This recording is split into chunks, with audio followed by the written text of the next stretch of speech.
Olá, meus amores! No vídeo de hoje, nós vamos trabalhar a resolução de questões utilizando as propriedades das operações entre conjuntos.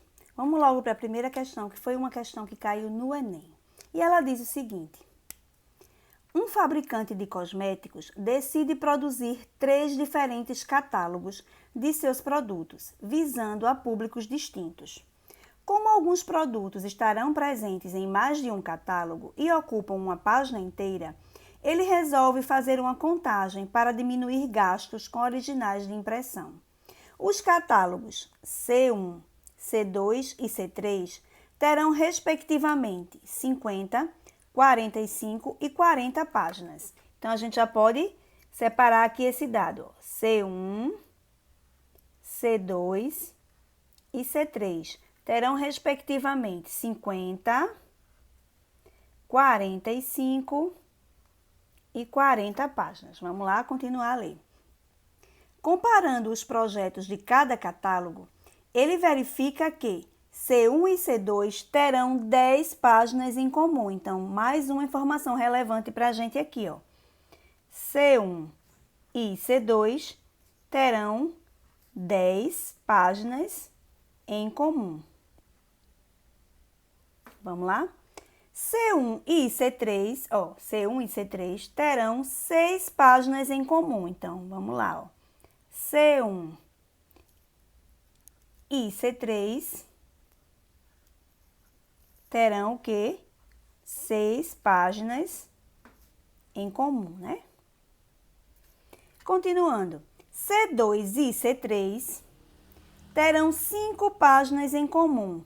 Aí é que vem o grande X da questão mesmo, o desbloqueio mesmo da questão, porque ele diz assim, ó, das quais 4 também estarão em C1. Então, vamos lá. Daqui eu vou poder deduzir que C1 e C3, como ele diz aqui, ó, C1 e C3, tem 5 páginas em comum, né? Mas que C1, C2 e C3, eles têm juntos 4 páginas em comum. Apesar dele não especificar aqui em comum, quando ele diz aqui C2 e C3 terão 5 páginas em comum, das quais 4 também estarão em C1, ele está querendo dizer que C1, C2 e C3 terão 4 páginas em comum. Com esses dados aqui, eu vou resolver a questão utilizando o diagrama de Euler ou diagrama de Venn.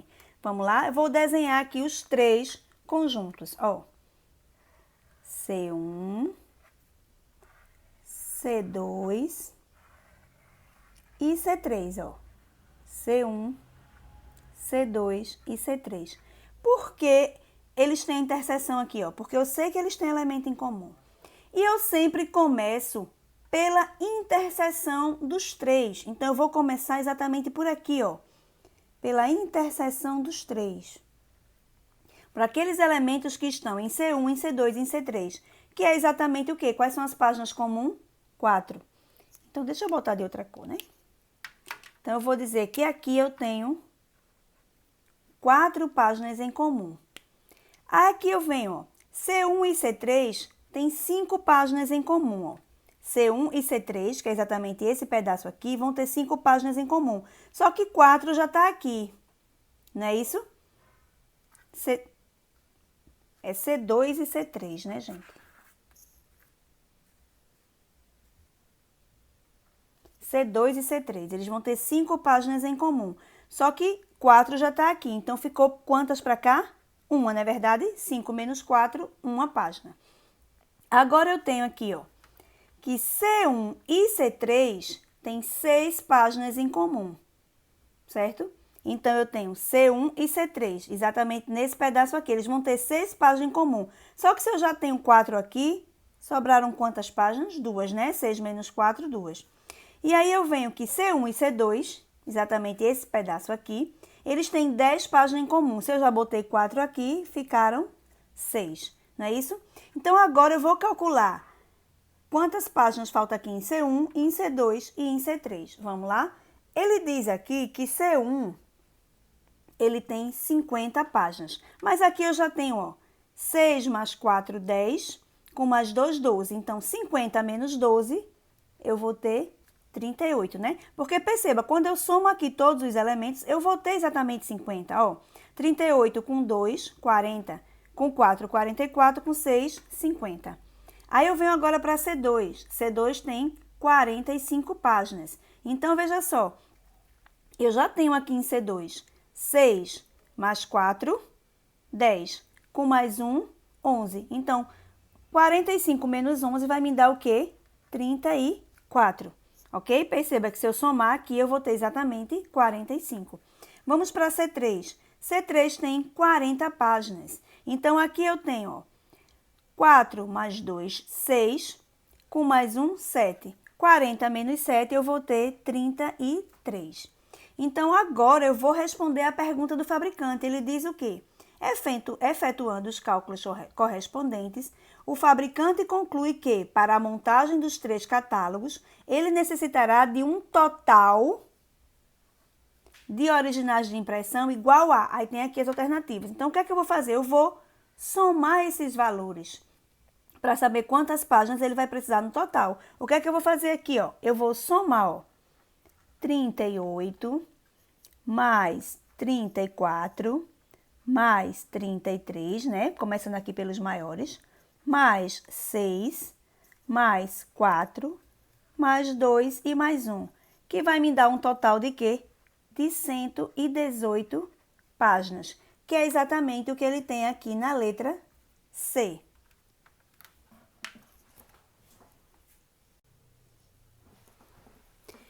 Vamos para mais um exemplo. Aqui ele diz, em um grupo de 300 alunos de línguas estrangeiras, então eu já tenho aqui o total de alunos, que são 300 alunos, 174 alunos estudam inglês, então 174 estudam inglês. 186 alunos estudam chinês. Se neste grupo ninguém estuda outro idioma, além do inglês e do chinês, o número de alunos deste grupo que se dedicam ao estudo de apenas um idioma é... Então, veja só, quais as informações importantes que eu tenho que tirar daqui? O total de alunos é igual a 300 e todos eles estudam alguma língua, tá certo? Eu sei que estudam inglês, que eu vou representar aqui por I, 174 alunos. E estudam chinês, que eu vou representar aqui por C, 186 alunos. Veja só, se você verificar, quando você soma 174 com 186, dá muito mais de 300, dá 360. Então, isso quer dizer o quê? Que existem alunos que estudam os 2 idiomas. Então, vamos representar isso aqui através do diagrama? Ó, eu tenho aqui os alunos de inglês e tenho aqui os alunos de chinês, tá certo? Eu sei quantos alunos estudam os 2 idiomas? Não. Então, eu vou dizer que X alunos estudam os 2 idiomas, que a interseção aqui é formada por X alunos. Ora, se X alunos estudam os 2 idiomas, quem é que estuda só inglês? É exatamente os 174 menos X. E quem estuda só chinês? Os 186 menos X. Mas, por outro lado, eu sei que tudo isso aqui é igual a quem, minha gente? A 300. Então, vamos lá? Então, eu vou poder dizer que 174 menos X mais X mais 186 menos X, tudo isso aqui vai me dar o total de alunos, que é quem? 300. Então, resolvendo aqui, ó, menos X com mais X vão se anular, eu vou ter o quê? 174 mais 186, eu vou ter 360 menos X é igual a 300. Então, eu vou ter que 360 menos 300 é igual a X. Por sua vez, X vai ser igual a 60. Achando 60 aqui, é exatamente o valor que está aqui na interseção. O valor, a quantidade de alunos que estudam os 2 idiomas. Mas a pergunta da questão é: qual o número de alunos desse grupo que se dedicam ao estudo de apenas um idioma? Ora, é só eu pegar 300, que é o total de aluno, e diminuir daquele grupo que estuda os 2 idiomas, ou seja, de 60. Então, eu vou poder fazer o que aqui? Eu faço 300 menos 60, que vai ser igual a 240 alunos, que é exatamente a resposta que eu tenho na letra B. Bem fácil, né, gente?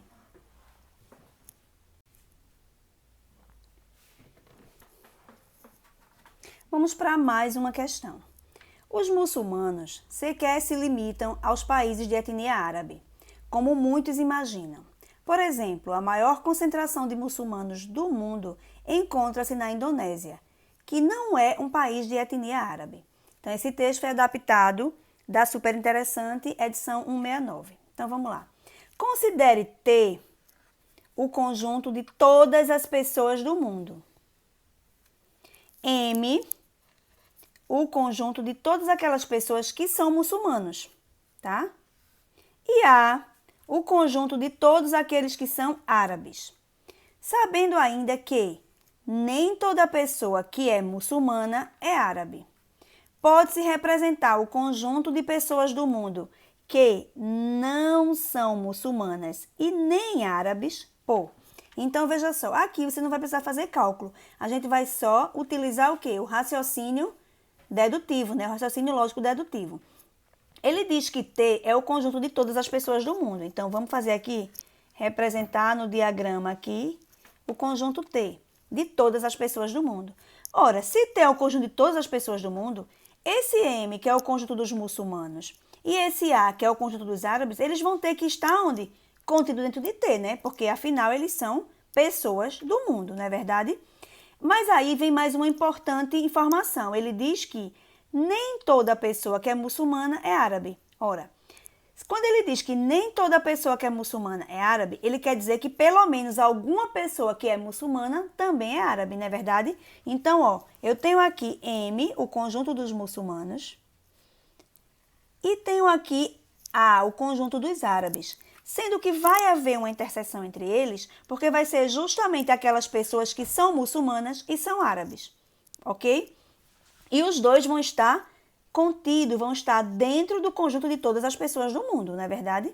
Então, vamos lá. Agora, vamos ver como é que a gente pode representar o conjunto das pessoas do mundo que não são muçulmanas nem árabes. Ora, é só eu pegar o conjunto T, que é de todas as pessoas do mundo, e desse conjunto T eu tirar exatamente esses dois conjuntos aqui, ó.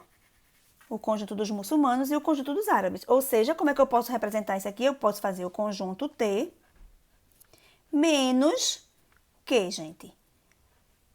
O conjunto de árabes, união com o conjunto de muçulmanos. Eu não vou tirar tudo? Então, qual seria a minha resposta aqui?